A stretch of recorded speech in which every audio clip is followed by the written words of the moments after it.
Heyo, welcome everyone to Today in the Scene by Indie Arcade Wave. I'm Joe, your host, and here on In the Scene, we dive into what's happening in the arcade space from indie developers, arcade owners, and operators, and just news in the space in general.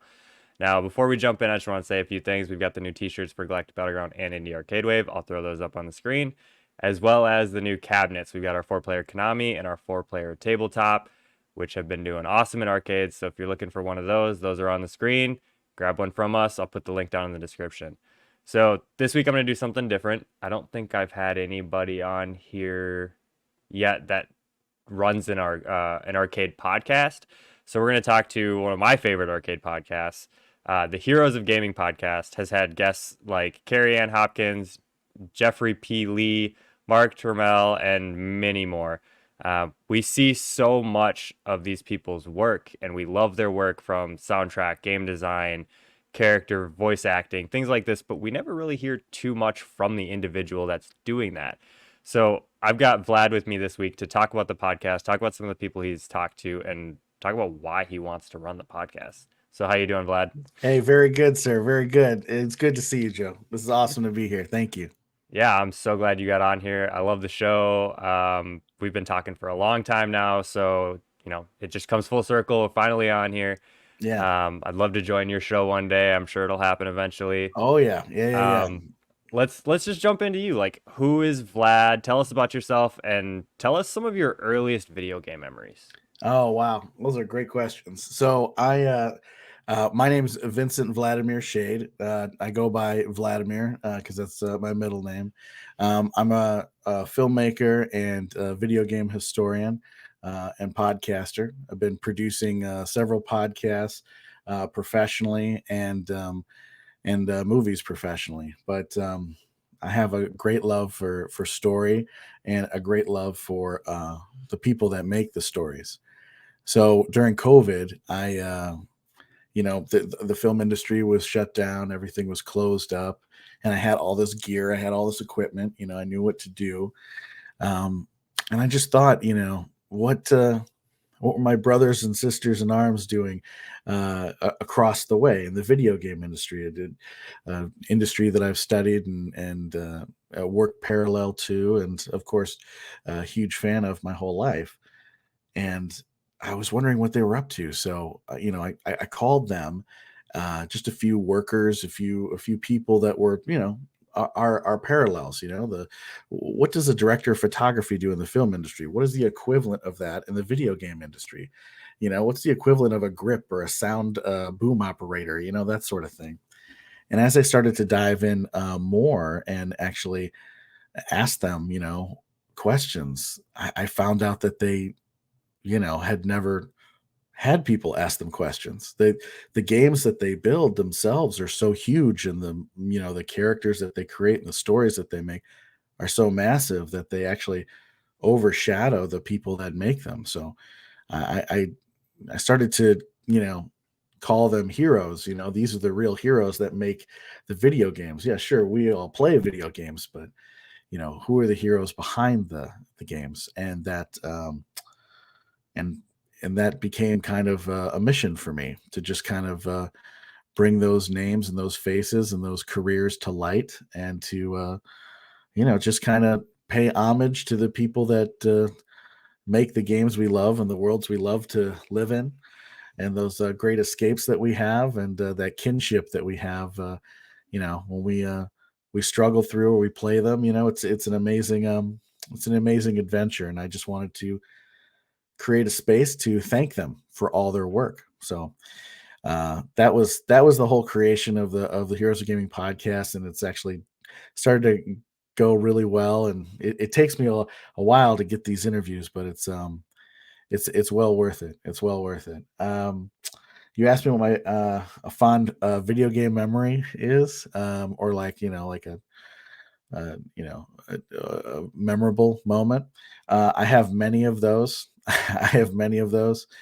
Um, I mean, the twist at the end of BioShock, the first one, was just a huge twist for me.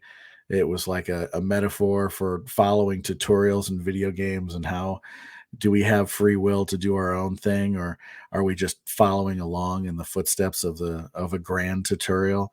That was like a huge like mind blow for me. But even in the early days, one of my first big I'm a big proponent of LGBTQIA plus movement, and we have a transgender creator on the podcast. Her name's Rebecca Ann Heineman. She was the first video game champion ever in America. Just an incredible story, and she created Interplay. Amazing story. But I'm a huge proponent of that, and one of my early idols, early idols of female empowerment, and just I don't know, just kind of all around badassery was Samus from Metroid. When I played Metroid and I beat it, and it was revealed that I've been playing as a girl the whole time, I was like shocked. I was shocked, and I was also like proud, really, really proud, and like excited. I was excited to tell everybody that little reveal. It's actually like just like some badass bounty hunter, and it was a lot of fun. So yeah, I have a lot of memories, especially from RPG games. Those you get really wrapped up in the story, and when you get wrapped up in the story and the dialogue, and some people are, they fall in love, some people you lose, some people you fight for, every HP. I was always into it. So yeah, I'm sorry, Joe. I know I can go for a while on this stuff. So uh, No, you're good. I like that. I mean, you're right. BioShock, incredible game. right, Still play it. Just got it on Steam. They had like the whole pack remastered and everything. I was like grabbing that for sure. nice, And Samus, I mean, Samus is a total badass. Like totally. I just grabbed Metroid Prime for the GameCube. I haven't played it yet. I had played it so long ago, but that's dialed up for the winter, and we just got snow, so I'm ready. Yeah, I'm ready. yeah, yeah, yeah, yeah. Get it? Like I got Samus all over this room. She's one of my biggest heroes. So that's amazing. So, by means of the show, I'm always curious as to how people promote it. Like, you've got Mm, these seemingly big names in the space, right? Like, these are people who have done very, very important, influential things for video mhm. games, but their names aren't necessarily known. So, how do you go about promoting that episode so more people can see it? Right. So, well, the first thing I do is I try to focus on more quality guests than quantity. That's like my first big thing is that, because um I know a lot of people, they have the ability and the means to really just crank out episodes. For me, my time is limited because I'm a freelancer in the film industry, so I don't have a lot of time. So when I do spend time, I really want to focus in and try to get really unique stories and interviews and people. When I'm able to do that, these people, they make really, really influential games, and some people, they only made one game. We have, you know our podcast is all about making unheard voices heard. So that's from people at the top of the mountain, AAA games, but also people that have only made one game, indie people, that have struggled for 10 years to make a game. Or you have the people that used to be on top of the mountain, and it's been 40 years since they made a game. And like, we're going to have the creator of Centipede on the podcast pretty soon, which is a classic arcade game, which is pretty awesome. Huge Uh, game, yeah. yeah, and it's a woman too. She invented it, which is pretty awesome. Like, it's hard to imagine, especially in the video game space. It's been such a male dominated industry, but in like 1979. It's super hard for a woman to become a designer and to actually create a video game that it becomes popular, like Centipede, which is awesome. And she's writing a book, and she's going to be doing a documentary about her story soon. So that was pretty cool. But anyway, back to your question, Joe. Sorry. How do we promote them? Well, the games themselves are really, really popular, and those circles of people that play the games or worship the games or speed run the games, um, you know, by nature of them respecting the game, um, sometimes people just forget, or they just love the game so much it just it doesn't it doesn't register right away that they're watching when they watch the credits, like the people that made it possible for them to fall in love with a story like this. And so I appeal to that audience. So, for example, when we did Master Daniel Pesina or Carrie Ann Hoskins, they're both contributed to the Mortal Kombat franchise. Um, those are the communities that we look at. We look at and we say, all right, does the Mortal Kombat community care about the characters that they play or the people that are behind the stories that they love? Like where did the idea of Scorpion and Sub Zero come from? Whose idea was to make them brothers or rival clans? This sort of thing. Where did they get the name Lin Kuei? That sort of stuff. And these ideas and where they come from and who created them and who put the sweat equity into it, and um like even simple things like Carrie Ann Hoskins, how she's a mom and she had to choose between raising her two sons that have physical disabilities, and becoming a rock star. What I mean? Like, she was a rock star. She was in the Aerosmith game, the arcade shooter, right? Revolution Yep. X. Along with like NBA Jam, like NBA Jam, absolutely. And so you couldn't go to a Comic Con or a video game con. And she said, even in the podcast, she says that she's the last one to get on the tour bus because she's so busy signing autographs. Her line's the longest. So and she was played Sonya Blade in the live Mortal Kombat tour, which, by the way, I really think they should bring back, like the like the theater show, like the live theater show that traveled all over the country. There was an East Coast team and a West Coast team, and they didn't have a Sonya Blade that knew all the parts. So she played Sonya Blade on both the East Coast and West Coast. So she's just a rock star. She's just like a total rock star, and she gave up that whole life to be a mom and to be one hell of a mom, and then she also ran for office here in Illinois, which is just wild.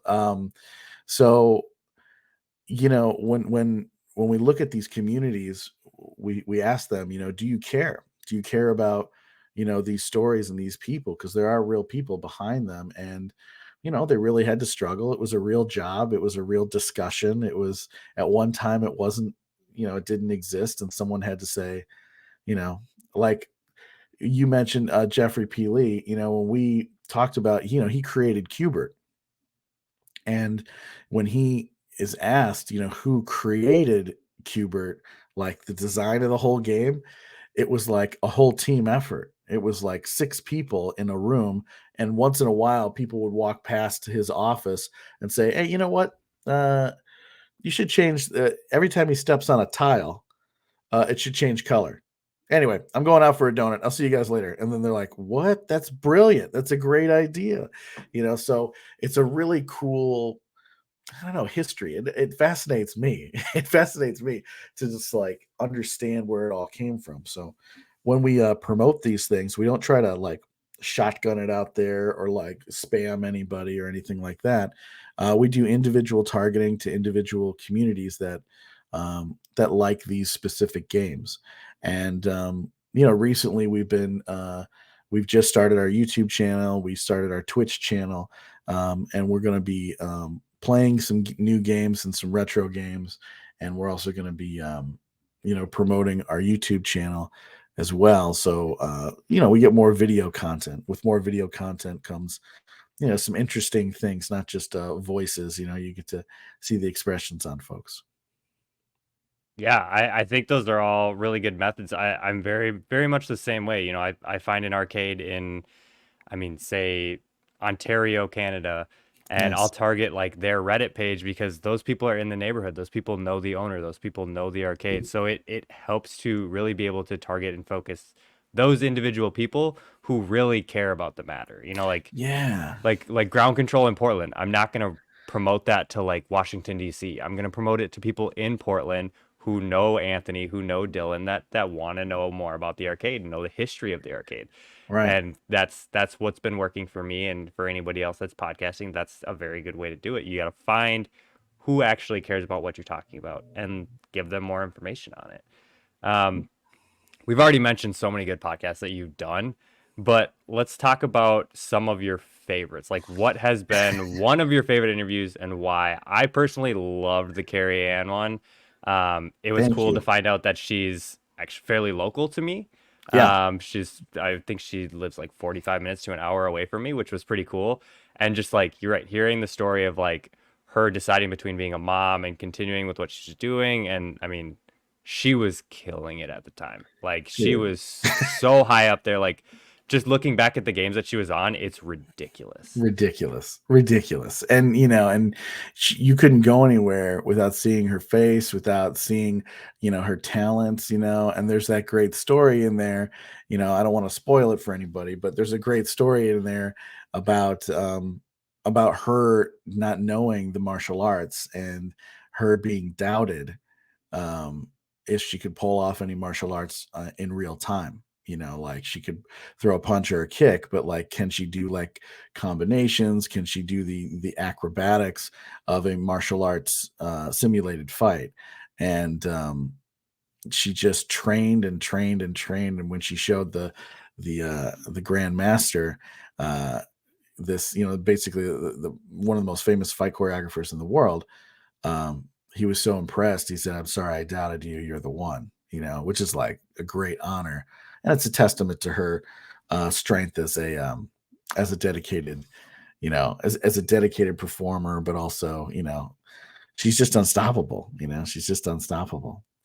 I love the people, that create these games, and I have so many on the list right now, that we're trying to get some scheduling conflicts resolved and trying to like align ourselves. But we've got some big names and we've got some new names coming up. I'll mention those in just a minute. But I think one of my favorite, it's hard it's hard to pick a favorite, because they're all so unique. They're all so unique and they're all so wonderful.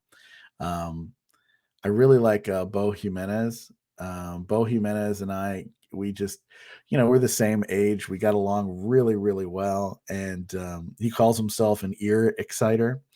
Uh, but he's the sound designer of The Last of Us Part Two, and he invented breathing murmuration, which is insane because I did not even realize that you had each company cannot reuse stock footage from another game. It's all it's all proprietary. So each company has to reinvent every sound effect that is in a video game.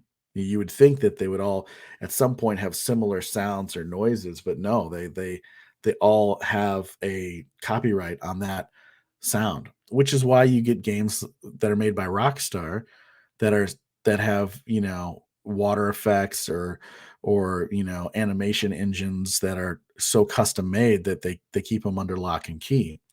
Or if you have like in The Last of Us, why does The Last of Us look so good and it's like, you know 10-year-old game, and let's say a game that comes out now like the King Kong game that came out, that won worst game of the year, that looks so blocky or shoddy. You would think that once they invent something it carries over to every other game, but it doesn't. It's these game companies have to reinvent the wheel each time, and then they keep it as a secret.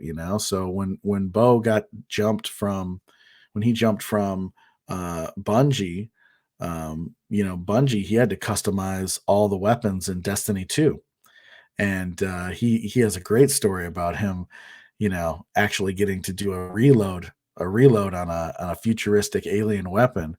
And he's like, really? It's my first year and you're letting me do a reload? This is amazing. And so he gets to experiment and have fun and all of that stuff. But when he's the lead sound designer on The Last of Us 2, part two, he gets to like really invent stuff. And so he invented murmuration, which is that's top secret stuff. It's very, very cool that he was able to share that with me. And for situations like that, I had to sign stuff for PlayStation. I had to get vetted by Sony. I had to talk to them about, what I'm allowed to talk about, what I'm not allowed to talk about. I had to speak to their human resources department. So some of the interviews that I'm getting are so exclusive or so proprietary that it takes months to get permission to actually get them, get them on the line. Um, Other people are just, they're independent agents, or they represent themselves, and they're fairly easy. You can meet them at a coffee shop. Jeffery P Lee is like that. Jeffery P Lee lives a block away from Galloping Ghost, and I know you know Galloping Ghost real well. I know you know those guys. They're fantastic. Um, so it's a lot of fun to, and he goes to Galloping Ghost all the time because Jeffery P Lee didn't just do um, Qbert. I mean, that's his most famous one, but he contributed to all the art, like kind of early arcade games of that era. All of his art, and he did all the side art, all the box art, the cabinet art on the side. Yeah, I'm pretty sure I've met him very briefly a couple times in Milwaukee. Mm, He goes to Midwest Gaming Classic yeah, periodically. he does. Yeah. So I've met him out there. He's a really cool dude. I think that's cool how much he's contributed, and just obviously, like, if you can be around Doc, why wouldn't you be around Doc? I mean, Right. like, the guy's got a killer game selection. Yeah. It's a cool arcade. I only had like 2 hours there, and I'm very Oh, happy that really? I drove out for an ultimate frisbee tournament. I was playing with my brother's team, and I basically had 2 to 3 hours to kill while I was there. So we drove 30 minutes farther than we were gonna go just to see the arcade. My wife and I hung out there for a couple hours, drove back, got ready for the tournament. So Oh, okay, it nice. was it was a quick visit, but I had to make it. Like, it was a must Oh, happen it's on totally the for trip. you. Absolutely, bro. Absolutely. And you got to After see the having already talked pinball to area, Doc, yeah. I right? didn't see the Yeah. pinball. I just hung out in the Oh, arcade. okay. Yeah. Okay, nice. Okay. Well, the arcade's big enough, man. You can get lost in there. It's a giant Yeah. maze. I could have spent a lot more time in there for sure. I've spent days in there before. I've spent days in there before. So yeah, I'm glad you got to see it. That's awesome. So you're talking about new guests, obviously. Yes. You can't reveal all of them. Totally understand that. But who is a dream guest that you'd like to get on the show? You've been trying, you've been working at it, or you haven't even reached out to him yet. Who would you like to have on the show? That's a great question. So I'll tell you both. Okay, I'll tell you both. The big one, my dream guest that I've been trying to get forever, and I'm very close. We're talking about, we are in communication now, so we're talking about a time, a place, and some of these people that I talk to, they actually require money to pay them for their time, because they're so, they're consulting, their information is so rare. It's valuable. Everyone's information is valuable, but some people are at that age. So right now, we're very close to locking in my dream guest, who I've been after for over 2 years, which is Sid Meier. uh, he's the creator of Civilization and Pirates and a bunch of other amazing uh, things, but he basically invented the genre of like world building, which is crazy. I have his book and everything else.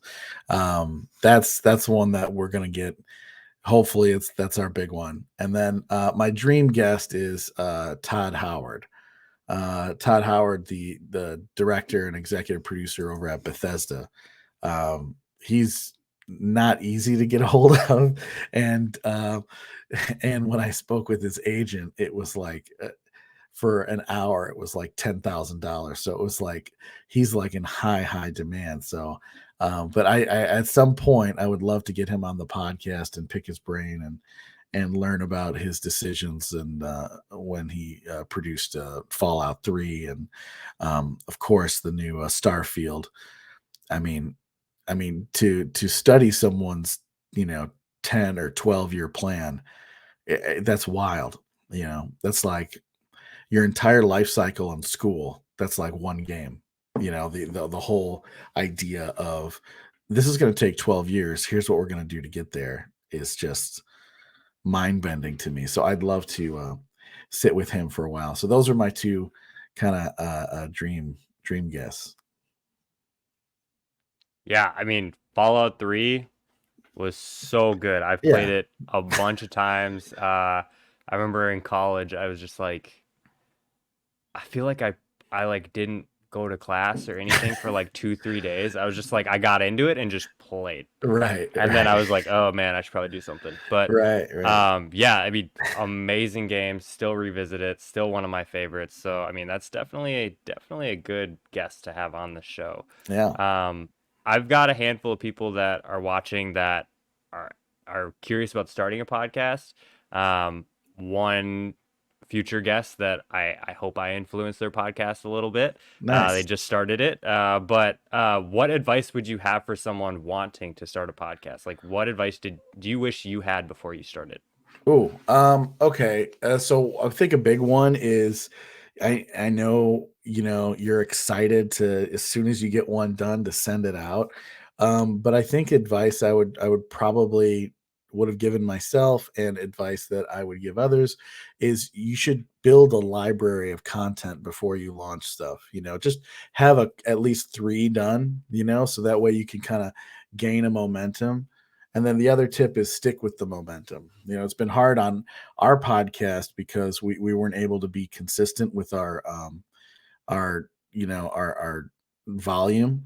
And we're getting back to that in December. We're already 10 episodes deep.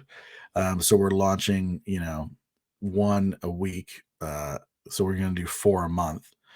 And right now we're 2 months ahead as far as our content library. We've got, I can mention two folks here. We've got one that's already coming soon up there on the website is Duke Nukem.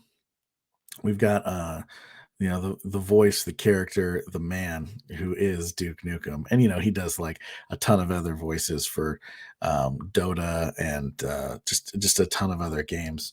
But he's incredible. Um, and then we have a few others, but I want to try to leave those for a little bit of a surprise. But getting back to the advice, I would recommend building a small library before you launch, and that way you can do some strategic launching, and you don't send them all out at once. You send them out in a kind of a steady stream, and try to keep the momentum. Try to keep the momentum going because people really like to see activity. They love to check in. Joe, you're a great example of this. I love how much content you put out, and even if it's a small snippets, I think you do a great job of gathering information and having just like quick education moments and quick just quick snippets that show that this show is active, it's moving, it's processing. It's it's a really really great thing that I think you are doing, Joe. I love your stuff. I love all the stuff you make, and I try to support as much of it as I can because it's great. Yeah, I appreciate that a lot. I love your show too, and I think that's really, really good advice. Like, I did it kind of the opposite way. I first started, I did like an interview a week for, it had to have been, I think, like the first year I started it, I think I did like 47 episodes in 52 weeks, something like that. Wow. Yeah. So it was like I was recording an episode every single week. And as I've gotten farther into the show, it's much easier to line up, 3, 4, 5 guests in a week and just pile it in and have like today I have 2 interviews, like one in the morning, one in the evening. It's just easier to knock them all out and then give yourself that breathing room of like, okay, I got to edit this video this week. I got to edit this Mhm. video this week. That way you have less pressure of I need to set up an interview, I need to do the interview, I need to get all of the content for the interview, and I need to edit and post all in the same week. It just like it adds up so fast Oh and my you God, it's you burn madness. out. You burn out like crazy. So Yeah. take your time, batch record interviews. It makes it a ton easier for you on the back end because then you have the pressure of like, I've got it. I just need to edit it. Right. Right, absolutely, and editing comes with all this other stuff. I'm a little bit of an older cat, so, like, for me, posting with the hashtags and trying to get everything right and the spacing and "Oh, I forgot to do hashtag for your page," and, like, I get, like, for me, it takes a little bit longer to post stuff, so, I have to keep myself organized, but, yeah, I think that's kind of the best advice, because, I think the only other advice I would have is just kind of know your content, know your audience, and try not to stray too far away from it, because your audience is tuning into you, giving them that type of content. And if you stray too far away, then they might be like, oh, is he doing something else now, or this or that? And we've gotten comments on our YouTube, or our just random comments on Spotify or Apple, iTunes or whatever, that have praised the podcast for its consistency, which is nice, which is really nice, and uh, so I think that we're finding some success there, and then I think once we launch these next episodes and we continue to get into a rhythm, I think that we're really gonna see some volume. Right now, um, we're approaching our half a million downloads. So we have, I think, 400,000 right now, 410,000. We get about 5,000 downloads a week. And then also, I think it's important to mention this because I feel like not enough podcasters warn you about this, but there's no money in this. there's no money. There's no money in the podcasting universe until you really start growing, and making it a full time job. When it's a part time job, you're really doing it for the love of the game, and you're building a community, you're building volume, and I think, and if I could say this delicately, greed won't take you as far as love will. The love for what you're doing, or for the mission you're on, or for the passion for what you're talking about, and the communities that you have, will take you much farther than saying, "Oh, I'm going to make this for a buck," or this is a great way to make some passive income. And it's like, people can tell whether you're being genuine or not with your missions, with your statements, with your, um, with in general um, your sense of pride when it comes to the content you create. You put a lot into it. You get a lot out of it. I 100% agree with that. Like it is passion. That's really what it is. This is, in my eyes, an avenue for me to build a name in the space and meet arcade owners. Yeah. It's a lot more fun to meet someone by hearing their story and getting to know them than just like reaching out to them being like, "Hey, buy my game." It's way more fun to actually meet them as a person and build a relationship and then be like, "All right, if you're interested, let me know." Like no pressure on it. No pressure, right? Exactly. Like, you don't want to be hawking like a salesman or something, or trying to spam someone to death and trick them into, subscribing to your podcast, because Exactly. as quickly as they click on it, they can click off of it. So unless you really put the heart in your art, it's not going to matter. Yeah, the faster you go up, the quicker you come down. So Ooh, you just well gotta said. take your time on it and just love it. Like enjoy it. Know what you're getting into and just make sure you're enjoying it. That's all I had for you, Vlad. So shout out social medias. Where can people find the podcast? And yeah, anything else you have to say? Yeah, well, I have I guess, two quick things to say. So the first thing is thank you so much for having me on. Thank you so much for just chatting with me for a little bit. It's so awesome to hang out with you, Joe. Um, and people can check out the Heroes of Gaming podcast at heroesofgamingpodcast.com. You can Google it and find it on YouTube and on Instagram, on Twitter, and we're pretty active on TikTok as well. That's how we found Joe, and a few other great creators that Joe has interviewed. We found them all through TikTok, so that's a great space as well. The last thing I want to say is, Joe, have you ever met Walter Day? I did briefly meet him. It might have actually been at Midwest Gaming Classic again. Yeah, I think he was there with Billy Mitchell. Yeah, he's always hanging out with Billy Mitchell.